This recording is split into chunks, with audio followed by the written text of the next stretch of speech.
John Demartini. An amazing evening today.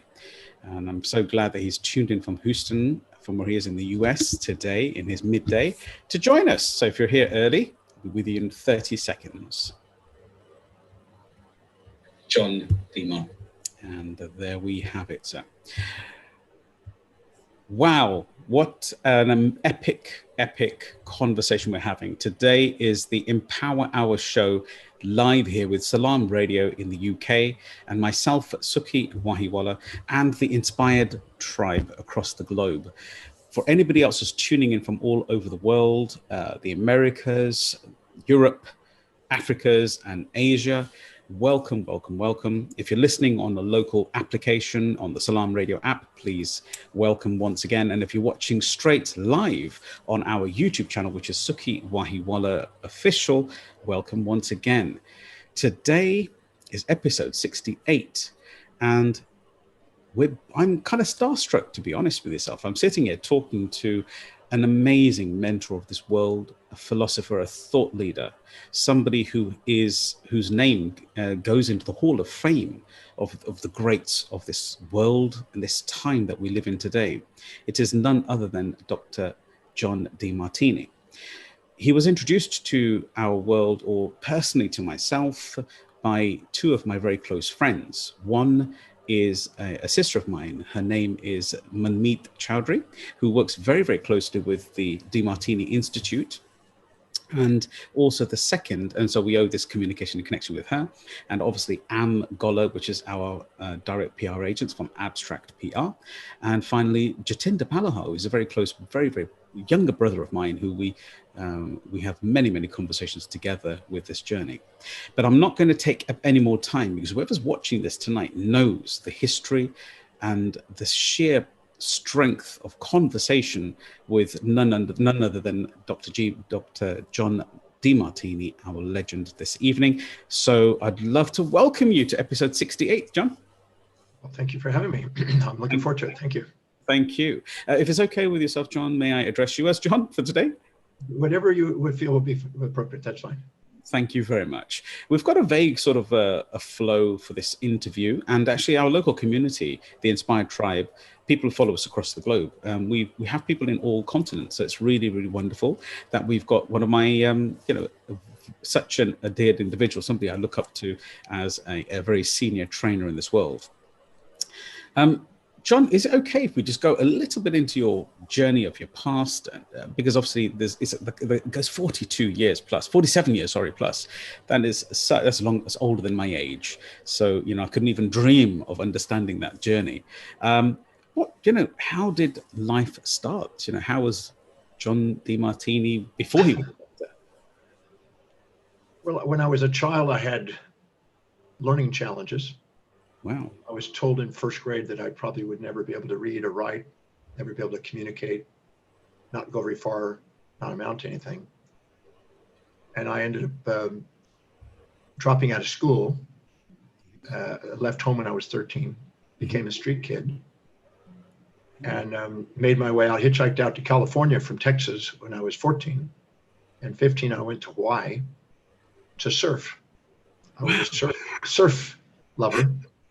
And I was riding big waves on the North Shore and got to be in some surfing adventures there. And then I nearly died at 17. Oh. And in the recovery of that, I was led to a little class by a special gentleman named Paul Bragg, mm-hmm. who in one night, in 1 hour, with one message, inspired me to believe that maybe I could overcome my learning problems and someday be intelligent. Wow. Because I was illiterate and was having speech problems and assumed I was going to make surfboards for a living, and I was living in a tent at the time. So this man inspired me one night, and that night I did see a vision, kind of an epiphany of what I would love to do. Mm-hmm. It seemed like a stretch, but I saw a vision of me becoming a teacher, overcoming learning problems, and learning how to speak properly and read properly. And I set out on a dream to do what I've been doing now for 48 years. It's actually over 48 years now. Wow. And I I'm very grateful because it's the thing I do today, which is research, write, travel, and teach, is the thing I was told I would never be able to do. And so I'm very grateful for the teacher who told me that, because I probably would have not had the drive to do that. But today I full-time research, teach. My traveling is temporarily on Zoom, but I have actually gone over 20 million miles in travel over the years. So I've done a lot of traveling. I've spoken now in 154 countries. So I've been blessed to do a lot of traveling.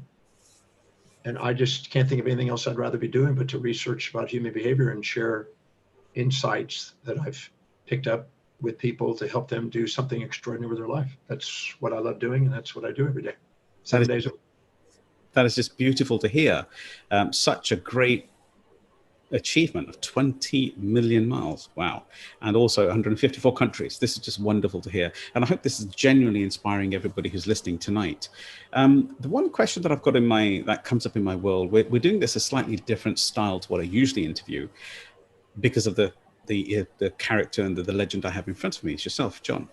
What can I ask you a question here, John? That you said learning difficulties, and the proof is that we have young listeners today who are listening to this podcast, listening to this radio station, and also the live YouTube, that they have a challenge with, could be dyslexia, dyspraxia, or something of that sort of nature. Was that learning difficulty very similar to this? And then you mentioned a gentleman's name, Paul, who assisted. And how did that actually inspire you, sir? Well, I definitely had dyslexia, and no matter what I did, I just couldn't make sense out of words. I spelled backwards. I even wrote backwards. Wow. And I started going to a speech pathologist when I was 1.5 years old. So I had problems with my speech. And so the teacher just didn't know what to do. And it wasn't that she was trying to be mean or anything. She just didn't know what to do. And nothing seemed to work. And but what I did is after meeting Paul Bragg, I started to write down what he asked me to do, to write down my goals for myself, my family, my community, my city, my state, my nation, my world, and beyond for 120 years. Nobody ever talked to me like that. So I started writing those things down on a piece of paper. He said that it's time to take command of your thoughts, your vision, your feelings, your internal dialogue, and write out how you would like to talk to yourself, what you would like to see for yourself. How would you like to think about yourself? What actions would you take if you could have this amazing life? And nobody ever really introduced that to me until then. And I started doing what he said, and that led me to fly back to Los Angeles and hitchhike back to Texas and begin a GED, high school equivalency test, and guessed and passed. And then a college entrance exam, and guessed and passed. I literally guessed. It was just one of those things that just happened to do it. And then I failed miserably on my first college. I got a 27, and you had to have a 75 pass. Wow. And no matter what I did, I couldn't get past that level. I thought I was going to just pass like the other test, but somehow it just wasn't working. And I really almost gave up on everything. And my mom found me crying in the living room one day and said, "Son, whether you become a teacher and travel the world like you dream, or whether you go back to ride big waves in Hawaii, or whether you end up panhandling on the street like you've done, I just want to let you know that your father and I are going to love you no matter what." And when she said that, my hand went into a fist, and I saw the vision that I saw with Paul Bragg that night. And I said to myself, I'm going to master this thing called reading and studying. I'm going to master this thing called teaching and learning. And I'm going to do whatever it takes. I'm going to travel whatever distance and pay whatever price to give my service of love across the world. And there was like a no turning back feeling. It was like, this is now going forward. And I hugged my mom, and I went in my room, and I started memorizing 30 words in a dictionary a day with the help of my mom, spelling it, pronouncing it, using it in a sentence, try to get meaning out of it. And I practiced very diligently to get 30 words a day new in my brain. And it was a slow, tedious process, but eventually I started passing school, and eventually I ended up just absolutely having a desire to excel. And I just couldn't put books down. I had to read all day, 18 to 20 hours a day. I started reading. And it was to know you can when you never thought you could. That's amazing. Was amazing to me. And Wow. I've never stopped reading today, and I do it every day. That's just such a great discipline, but also an achievement within oneself. If you think that you've got to this mind over matter to an extent of focusing the brain and actually going past your principles of dyslexia. Now, a question that boils up as well, if you don't mind, it just comes to mind. The reference to dyslexia and your focus, does this actually, when I share a little bit in my philosophies that I talk about, the intention has to be clear. Because just going to memorize 30 words a day doesn't necessarily work for some people, because I just want to probe a little bit into your genius a little bit. If I can ask, what was that seed? Of course, the determination, I want to master it, but what was that seed? What was the practice you were reminding yourself of daily, to be able to actually learn? I started making a statement to myself. Paul Bragg gave me a statement to give myself, because I told him when I met him that I couldn't read and I'd never read a book. And he said, that's not a problem. He told me to say every single day to myself that I am a genius and I apply my wisdom. So I have not missed a day in over 48 years of saying that to myself. Could you repeat it for everybody? I am a genius and I apply my wisdom. And a genius is one who listens to their inner voice and follows their inner vision, and lets the inner voice and vision be louder than the outer opinions, as I say. That's beautifully said. And then I started to say that I have a autographic and photographic mind. Whatever I read, I retain. I started saying that to myself to increase it. I kept refining anything that seemed to work in my learning. I would document it every day. What worked, what didn't work today. And I tried to refine it. I kept having a desire to want to be able to make sure I was learning. And I just kept refining what was happening. And then I found out that if I shared what I learned with other people, it sped up my learning. So I would try to articulate it first to my mom and then to students at school, whatever I was up to in learning. And that started my teaching career. People started to ask me, what I'm up to, what am I studying now? And I really loved sharing whatever I was inspired by and share it with people. And that grew and grew and grew until it went local to global. And I don't know, I just, I think my commitment and mission to wanting to, really teach and learn and teach is still just as inspiring today. I mean, I do 14-hour days, 7 days a week, many times, and for months and months and months, because this is what I love doing. And I don't know, some people, they can't imagine that because they just don't think, well, that's not much else of a life. But that's what I love. That's what's really most important to me. So I just delegate everything else away and do what I love doing. And that way I can have an inspired life. It truly is, without a doubt. It was enough challenge for us to try and get a hold of a slot with yourself. And it just happens that it happens to be on the day, the 1st of December. And today is actually quite a personal day, but we'll talk about that just a little bit later, if I may. The question that arises from what I've just heard there, if I may, John, is just to probe a little, that the genius within and the fact that you are actually focusing yourself on what you love to do, which is obviously 14 hours a day, which is tremendous. It's like it's a dream of application of oneself. There is a line that you said that specifically said that you kind of like delegate the rest away. Some of our viewers and listeners have a challenge with that delegation. Is there some kind of low-hanging fruit tips that you can give to them? Because in essence, running the corporation, the actual training academy and the principal is different to actually creating the content and the genius and the love that comes through. Please do. In 1982, I came upon a book by Alec McKinsey called The Time Trap. The Time Trap. And when I picked up that book, it had a resonation. And so I took it to the office and I sat in my office and I just devoured that book and underlined everything and that kind of thing. And I extracted the highest priority information out of it. And I organized a sheet on a piece of paper with 6 columns, 5 lines. The first line first column was every single thing that I do in a day, every action I take on an average day over a period of maybe 3 months. What would I might do in a day? I wrote down everything that I might do.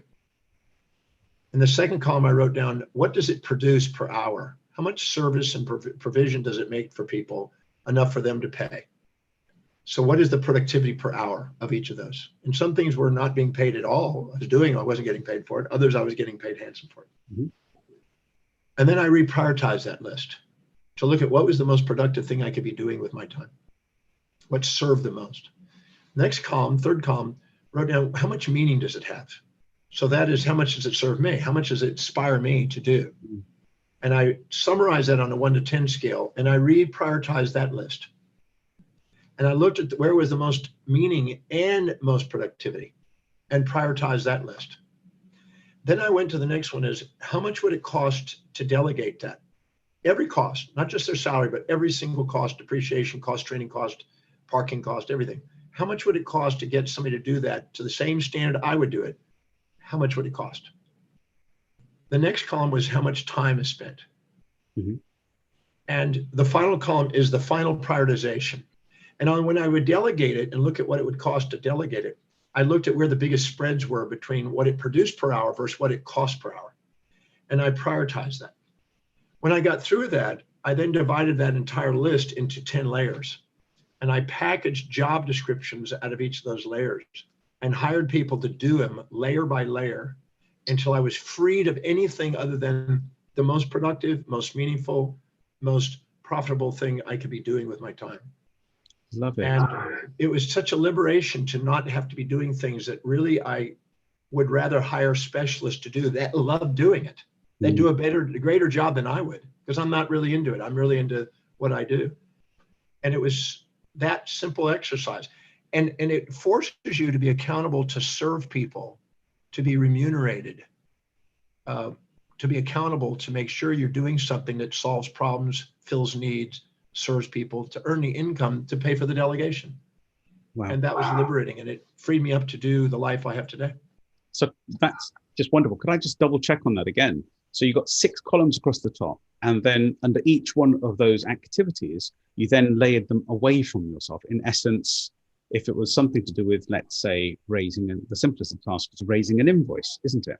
So raising an invoice, well, it's maybe not a good serve of my time, but it also is the actual pin that is holding me back, the bottleneck. It's holding me back from actually finding more clients, because I'm thinking I've got to raise another invoice. And if it's not clear in my brain, I can't do it.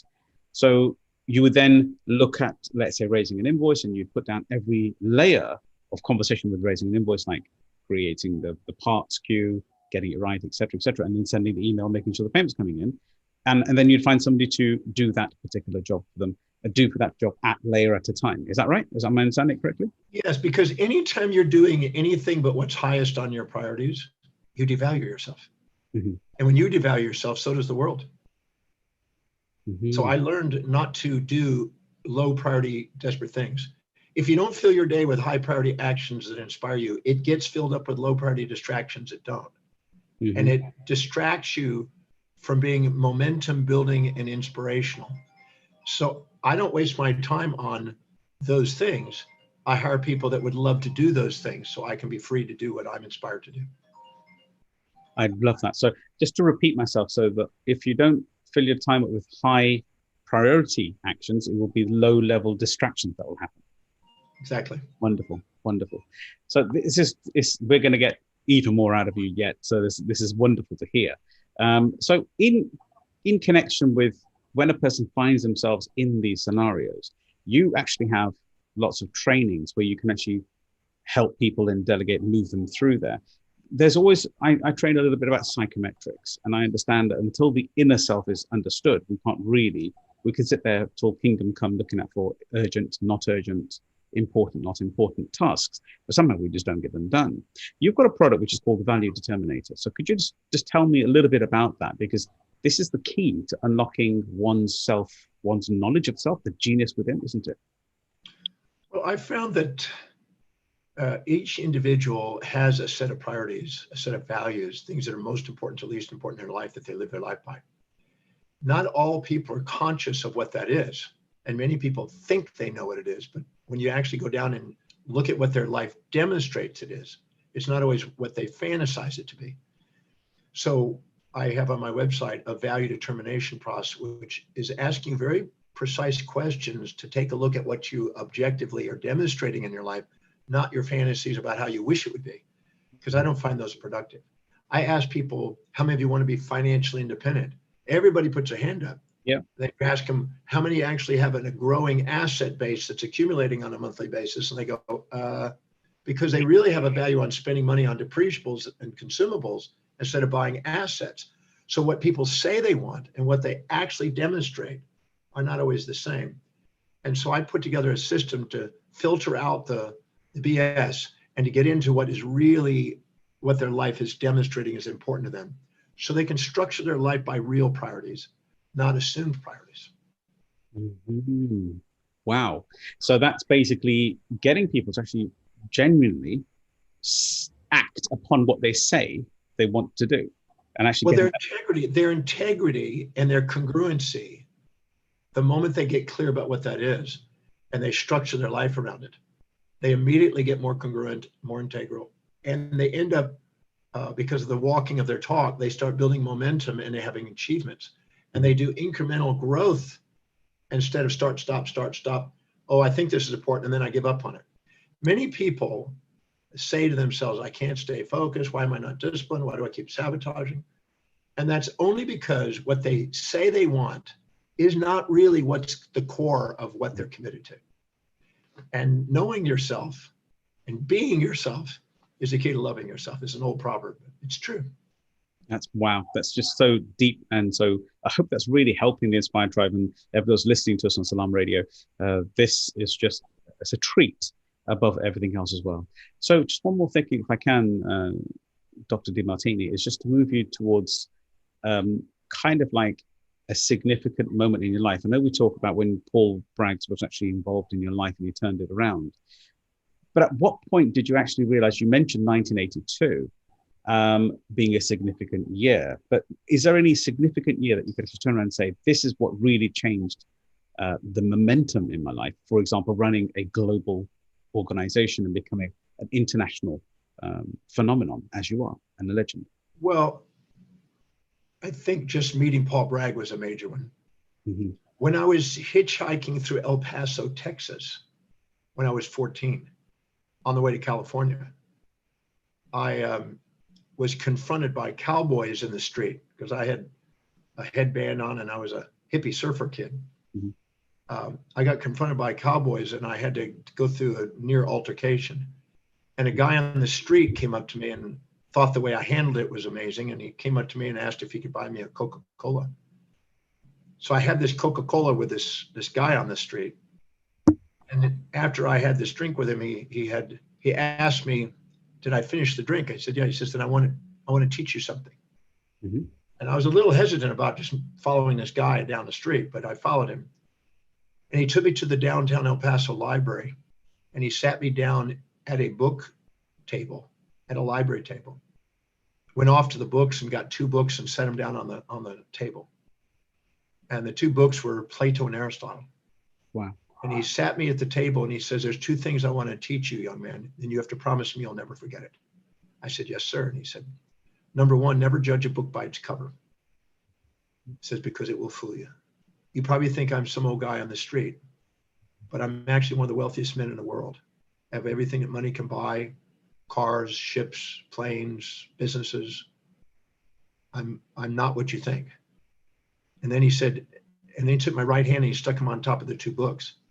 And he said, son, I want you to learn how to read. Wow. Because there's only 2 things they can take away from you. 2 things they can't take away from you. And that is your love and wisdom. You gain the wisdom of love and the love of wisdom, and you learn how to read and gain the wisdom of love and the love of wisdom. They can take away everything else, your possessions, your loved ones, but they can never take away your love and wisdom. You gain that, boy. So that had an impact on me because my cufflinks say love and wisdom today, and my whole curriculum of classes are about love and wisdom. So he had an impact. Paul Bragg had an impact. Then at 23, I met a man who had 6 PhDs. He was 35 years old. a real brilliant guy. And he kind of took me under his wing and taught me a lot of things. And that really accelerated my interest in, you might say, the mysteries of life, in addition to the basic physics, the metaphysics, and the mysteries of life.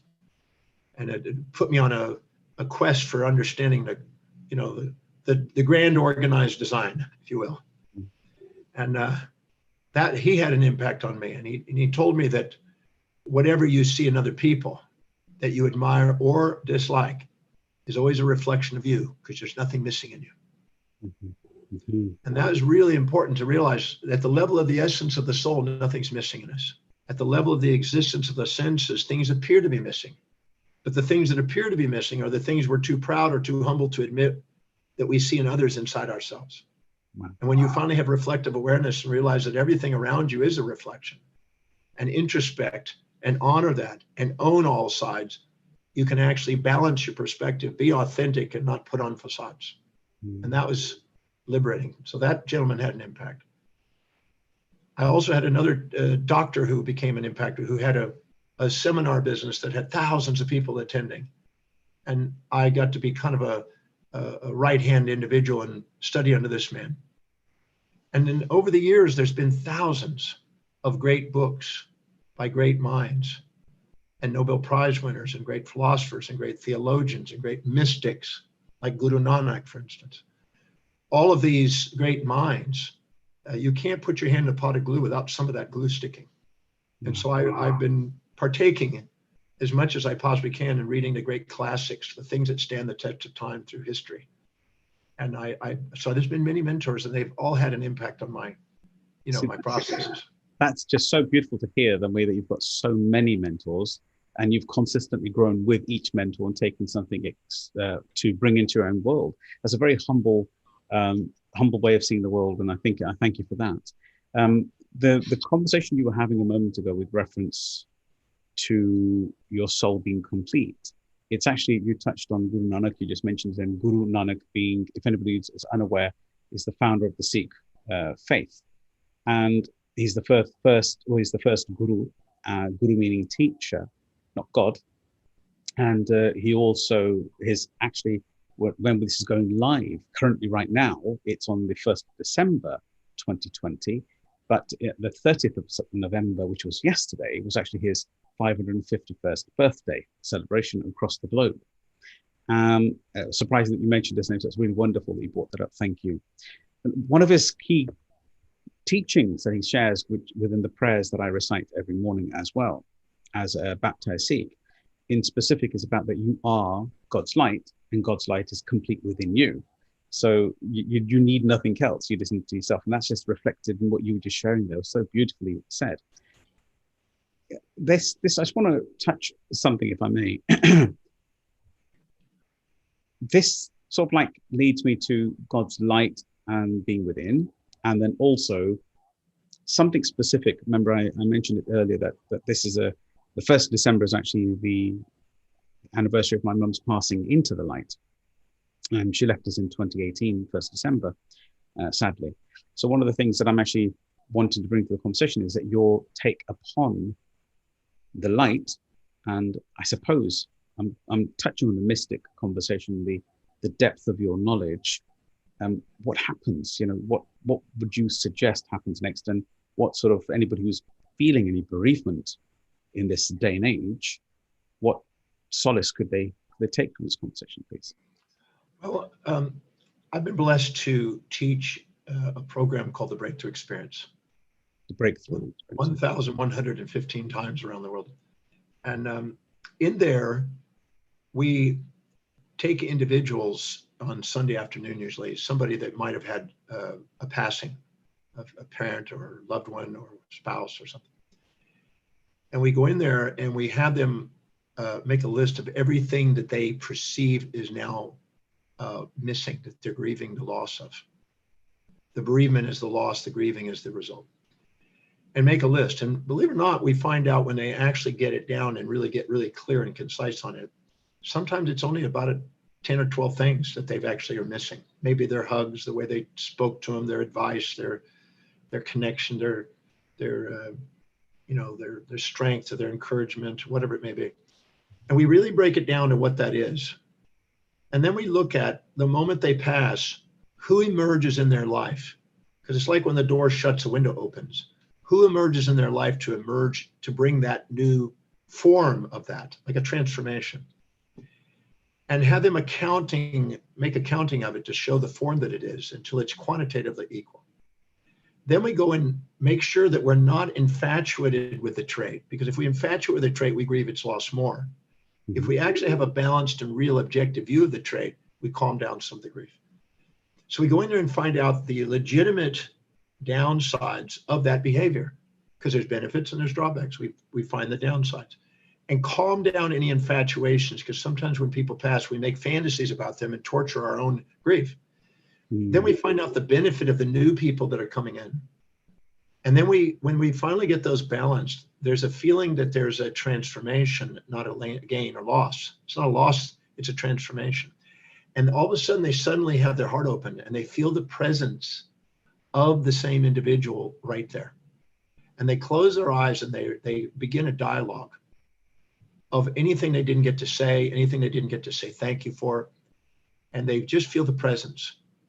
And when they do, they literally will sometimes get an image of that individual, literally with light around them, and have this dialogue as if they're talking through kind of a quantum wormhole almost, the best description.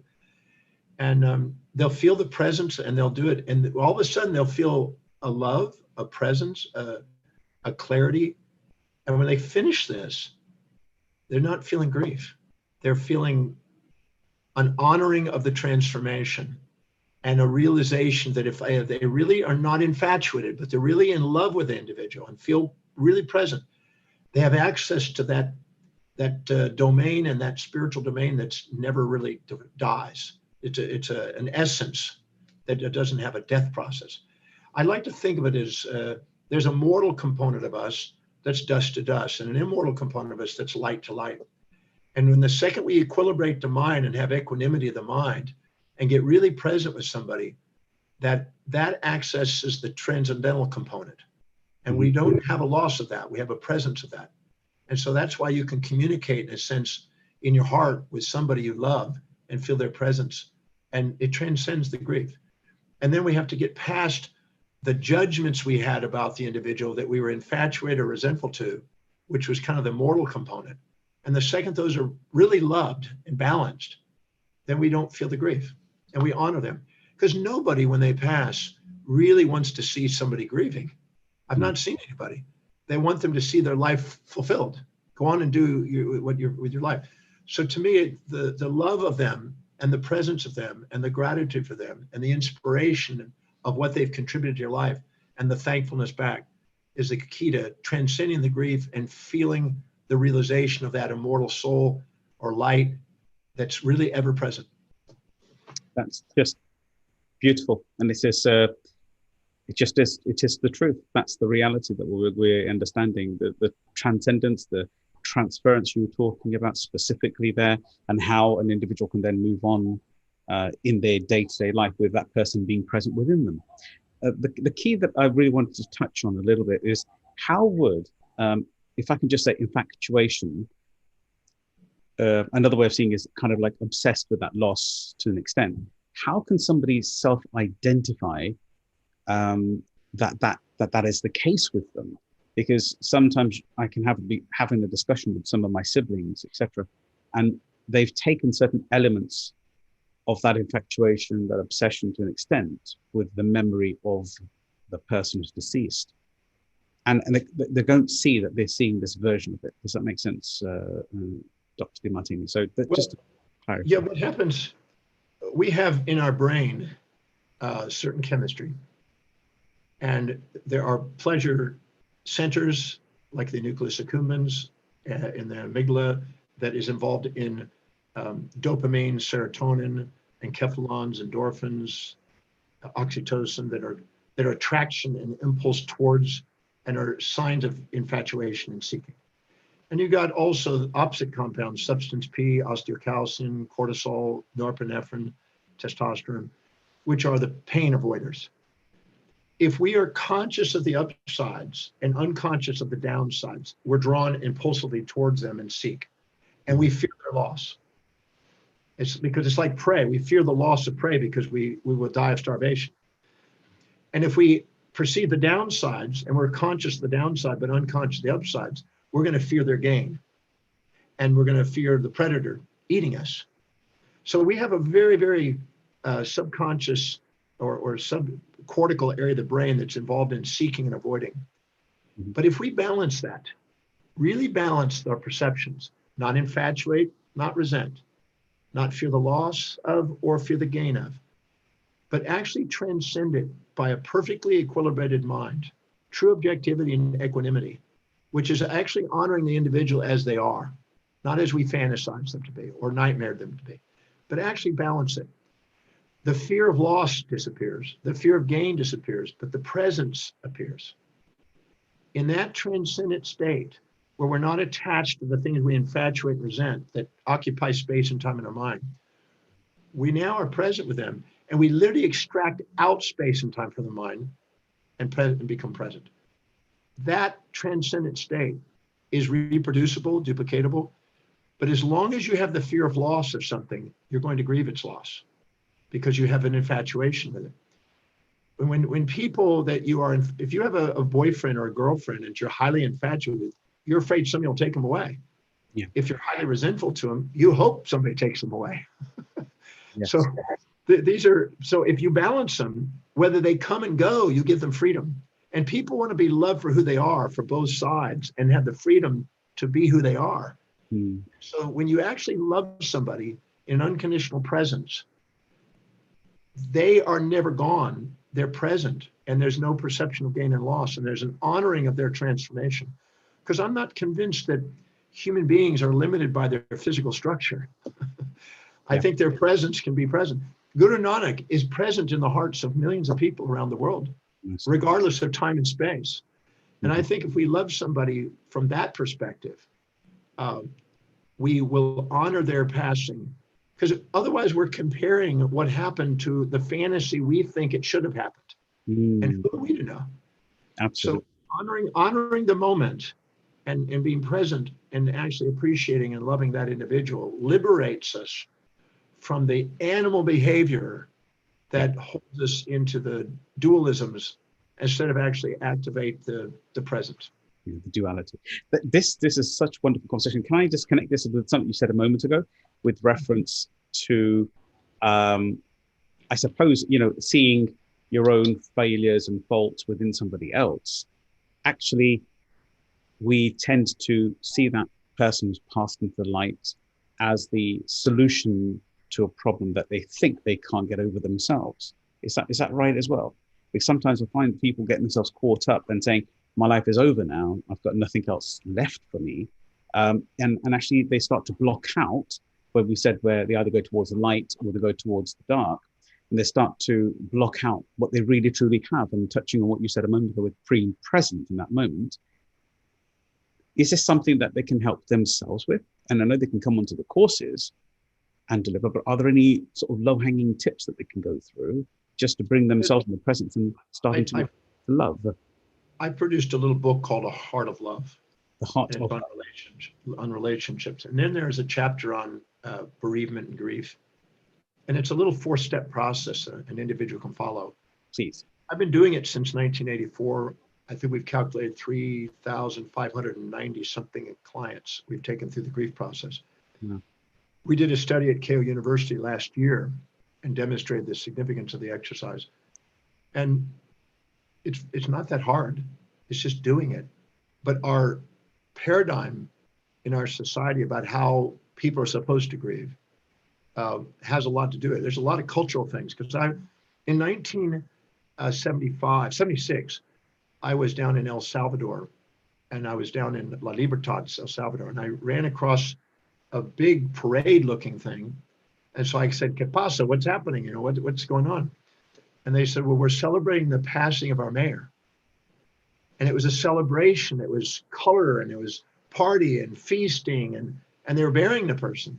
Mm-hmm. And I thought, wow, that's interesting. There's one perspective of death. And then I saw a lady who was from the Greek from Greece, and she wore black for 2 years and was mourning and crying and over a death process. And I saw both of those extremes, and I thought, these are cultural beliefs. Why do people do this? And I started on a quest to try to find out, why do people have these differences, and what is exactly grief? And grief has only two sources: the perception of loss of that which you seek, and the perception of gain of that which you're trying to avoid. And grief is always accompanied by an unconscious relief. And relief comes from the perception of gain of that which you seek, and the perception of loss of that which you're trying to avoid. And when you put the two together, like two poles of a magnet that are quantum entangled together, we make love. Love is a synthesis of these pairs of opposites synchronously. So if I get a person, by asking them questions, become fully conscious of both sides of the individual and sees both sides, there's love, and then there's the grief is gone. And it's not that difficult to do. And really, we honor the individual, because if you take a particle and an antiparticle and you put them together, you make light. Yes. So if you take the emotions and the anti-emotions that we have about people and put them together, we have enlightenment. It's a nice metaphor. That is beautiful. This leads me to state something that our 10th Guru, which is Guru Gobind, which is seen as the 10th light of Guru Nanak as well. Guru Gobind Singh, what he did is he stated something that says, if I can just say it in our own Gurumukhi, and then I'll just translate it, is Sach kaho, sun leho e sab hai, jin prem kiyo, tinhi prabh payo. That basically, in essence, is what you've just been sharing, where he says that Sach kaho, let me tell you the truth, tell the truth. Jin prem kiyo, he who has loved, is in the center of love, is the only person who will connect to God, the divine, because where you're looking for God, God's not there. God's in love within you, is what they're trying to say. And that's so beautifully said by yourself. And thank you for... Well, we infatuate and divide our full consciousness up into conscious and unconscious halves. We're blind to one side of the individual and not honoring him. Or we resent somebody and we're conscious the downside, unconscious the upsides, and divide our conscious and unconscious in halves. Again, not fully conscious. But when we put two sides together synchronously, we're now full. And we realize that there's nothing to get rid of in them or me. There's nothing to seek, because nothing's missing in them or me. And then you realize that human will now matches divine will. Because what now you realize, there's no desire to change you relative to others, or desire to change others relative to you. There's nothing to change. There's a perfection, a hidden order in the apparent chaos that you started with, and a divine perfection that's present. And I think the perennial philosophy through the ages by the great mystics and the great teachers have shared it in their own perspective. Mm-hmm. But I think that essence is the very essence of our own existence, that essence of love. I really believe that everything that's going on in our life is a feedback to get us to be aware of that part of our own being. Mm-hmm. And I think that if we ask, whatever's happening in my life, how is it helping me fulfill my authenticity? How is it helping me recognize the magnificence? How is it helping me realizing my contribution and my message and mission and vision and my degree of light, contribution? Mm-hmm. Then you realize that there's nothing in the way. It's all on the way. Beautiful, beautiful, absolutely beautifully said. There's something I'd like to lead towards, if I can. It's I have a deep respect for your work around values and your work in specific around the heart center of love, etc. That's only one little bit of your work, but I know I've got a great deep love for that as well. And so the question I'd like to just ask of you is, in this current climate where we have COVID and we have our lockdown and we have the challenges, and in some cases, our heart goes out to everybody who's been affected by it, who's lost people or is currently going through an illness. The question would be is, how could an individual, in a simple, practical version, every single day, Dr. Demartini, how could they bring themselves back into that center of love? because it's so easy what you've already been clarifying, that people can drift either way. How could they create some kind of robust process, some kind of a algorithm that suits them and serves them on a daily, morning, evening basis? And is there a difference between morning and evening is another question. Within that, what could they do in this current time? Well, could you share a few wisdom words? Not buy into the illusion that there ever was something out of whack. Not buying into the illusion of what's told on TV, for instance. If we live by our highest value, we have the most objectivity. And objectivity means most balanced perspective, most equanimity, most authenticity, most inspiration. So we have control over our perception, decisions, and actions in life, nothing else. So if we stop and ask, how is whatever I'm perceiving at this moment helping me fulfill my highest value? And what in my motor control, what is the highest priority action I can be doing right now that would be highest in priority? Mm-hmm. And then make a decision to do one or both of those. If you have control over your perceptions and you can see how no matter what's happening, how is it helping you fulfill your highest value, you don't see a problem. Mm-hmm. You've made the solution out of the problem. I'm not convinced. I sent out a letter in March when COVID became, evident. And I sent out a letter to anybody who has found the blessings, please send it in. And I received 17,000 upsides. Mm-hmm. Many people innovated new business opportunities, new career opportunities, focused and realized they can't rely on the external world to give them security. And they started realizing it's their job to find how to serve people and build their own entrepreneurial adventures. Mm-hmm. They started prioritizing what they were eating, prioritize what they were doing, prioritize how they're spending money. If you document all the blessings that are there and all the upsides that are there, you wouldn't see it as a terrible thing or a terrific thing. You'd see a transformative thing. And so I don't think it's wise to even buy into the idea that there's something out there, because otherwise you'll then believe it's an external thing mm-hmm. instead of a perception of an external thing that matters. Epictetus said it really nicely. When you're first on your journey, you blame outside circumstances. Mm-hmm. When you're further along your journey, you blame yourself. But when you're finally going along the journey and you have a bit of enlightenment, you realize there was nothing to blame in the first place.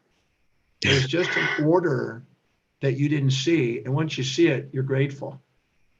And so I think it's wiser to ask and not compare your current reality to the way it used to be, the past, not your current reality to what you fantasize it could be, but ask how specifically is my current reality helping me fulfill what's most deeply meaningful, what will make the mission fulfilled, that'll be able to make the biggest contribution on the planet. A great question to ask on a daily basis is, what is the highest priority action I can do right now with the resources that I have available mm-hmm. that will serve the greatest number of people in the most inspiring manner? That's a great question to ask every minute of your day. Because if you're doing the one thing that's most important, that's the most any human being can do with every moment. And if you do, and you ask how specifically is whatever's happening on the way, not in the way, you'll turn it into an opportunity. So I'm a firm believer to not even start with the idea that there's this issue out there, but to actually transform that issue into opportunity. Beautifully said. And that's just, I hope that's really, really deepened within people's minds there, that this is not taking away from what is or what isn't. It's actually what is your truth, is what you're talking about. It's wonderful. So always taking, one of the key things that you're sharing there is to take heed of your own priority as your highest priority yourself. There are the 3 points you shared again, if I can just share. We obviously blame others first, then we blame ourselves, and then we realize there wasn't a problem in the first place, post the effect.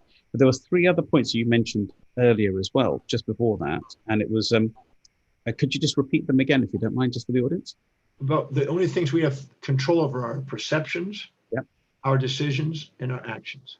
And actions, got it. Perception. So if you set a goal and it's not one of those 3 things, you're automatically self-defeating because they're not something you have control over. But you have control over perception, decisions, and actions.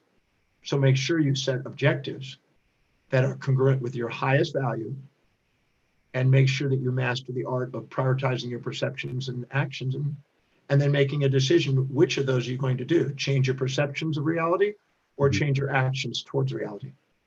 Those you have control over. That is just beautiful. Thank you very much for such a deep conversation. We're not at the end yet, but I'm just touching base with everybody who's watching. I hope you're thoroughly enjoying this. If you've just joined us, scrub back to the start, because there's one gem after another, and you'd expect this anyway of Dr. Demartini, but you'll have it all the way through. This has just been an absolute delight. John, at this particular point, I'd like to just ask you, of course, you've already shared this earlier, but I'd like you to just show a different version of this, is that we call this the legacy moment or the legacy point. In your world, if I was to call it an epitaph, and I know you train this and you shared this as well, but just to, if you could just accept the humble reflection upon yourself. If I read out an epitaph, and if I asked you just to complete the balance of that sentence, my question to yourself, or I tried to understand, is what would that mean? What would it be? And then what would it mean to you and why? So the question is, here lies, we said dust to dust or light to light. So I'm talking about your dust to dust, not your light to light, because that's going to be eternal. Here lies Dr. John Demartini, the man who. And what would you help us to understand what that epitaph could be saying? I would say that the man who lived his mission, the man who loved researching, writing, traveling, and teaching, and spent his life doing what he actually was inspired to do, and attempt to serve as many people on the planet doing it. That's what I love doing. That's what I've set out to do, and that's what I do every day. Just beautiful. Thank you very much. And another question that I'm going to push towards, we call this the wisdom point. All we've had is wisdom from you, and you said, you know yourself, that wisdom is the core and the key to love and wisdom.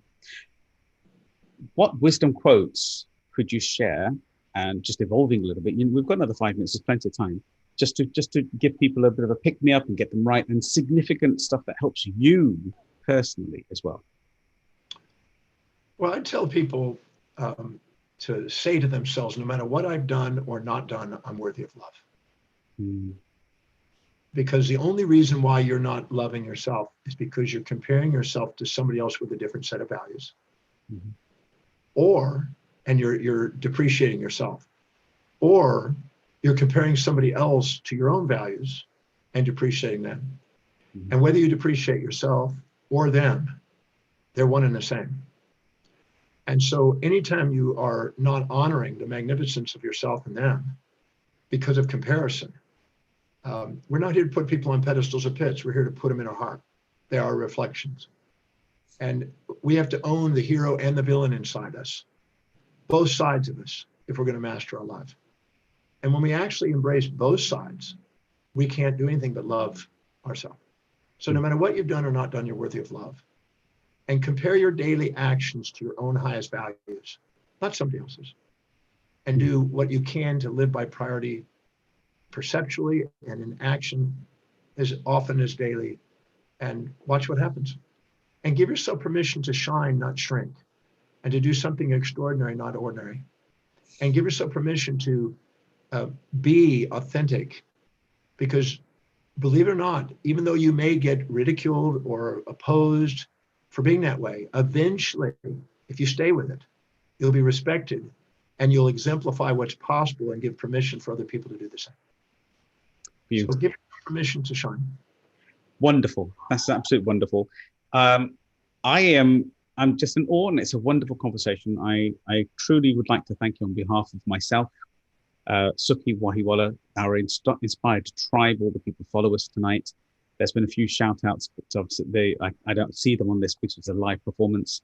And also on behalf of Salam Radio, which is a DAB-readied Peterborough-based platform, I'm truly, very, very humbly thankful that you came on the show and spoke about such deep topics in such a short period of time. And on a personal level, I'd like to thank you. I'd love to possibly get you back again next year, and I'll communicate through the team and the process, because you've delegated it. I remember that. And we also are aware that you need some time just to get ready for the next interview. You've got some more coming through. Any last few words, please, if I may, John? Anything you'd like to share with anybody? Any way of contacting yourself or communicating with your groups, with your courses, please? Well, to help you master your life and to help you give yourself permission to shine, please consider going to the drdemartini.com website and look up, determine your values, and take 30 minutes of your time to go through a 13 questionnaire. It's free, it's complimentary, it's private, to just look at what's really important to you. Not what you think it is, but what your life really demonstrates. So you can structure your life authentically and build priorities appropriately. If you'll take the time to do it, I really believe it will make a difference. We put it on there complimentary because it's already made a lot of difference in millions of people. So please take the time to do that. And if you want to get in contact with me, it's purely through that website, drdemartini.com. That's wonderful. And they can also follow you on social handles as well, can't they? Yeah, but just go there, and that's the door opened. It's an educational website. You could spend the rest of your life just learning on what's on there. And absolutely. That's what I'm about. It's just research and education. Wonderful. And just a final point I'd like to ask you, if I can, just before we're going through this. How can people kind of just quickly, if I can, before we call it an end, we've got 3 minutes or so, how can people actually galvanize themselves in Noam Chomsky's world, manufactured influence and consent? How can people galvanize themselves further in these turbulent times to keep themselves in that positive vein, besides obviously following a mentor like yourself or like our tribe? But how can they galvanize themselves into some short tips of this? Well, whatever you perceive in other people, myself or anybody, I don't want you following. I want you reflecting and seeing that whatever you see in me, you have inside you, and trust that. I don't want you to offload your decisions to somebody else and do what you think it should be. I want you to go inside and live by design from your heart, not duty and default by subordination. So we're, as teachers, simply teachers, not anybody to put on pedestals. We're just people along the journey. And probably if you are admiring in some fame, you'll find that it's only because that's you. It's you. So give yourself permission to pass the torch and trust what you know inside. The voice and the vision on the inside, when it's louder than all opinions on the outside, you begin to master your life. Wonderful. This has been an absolute journey, a tremendous journey, a blessing to have the Dr. John Demartini on our show. And on behalf of all of the tribe and all of the followers and people who will follow this particular program, the Empower Hour Show, episode 68, we want to thank you from the bottom of our heart for taking the time out for us in our community. Thank you very much, John. Thank you. Appreciate the opportunity, and thank you for allowing me to be on your show. Thank you very much as well. And we'll keep in touch in communication. And for everybody else, it's the same time next week. We will be on every single Tuesday, as you know, on the YouTube/Sukhi Wahiwala official channel.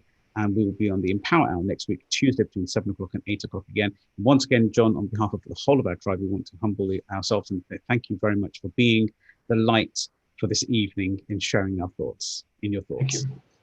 Thank you very much.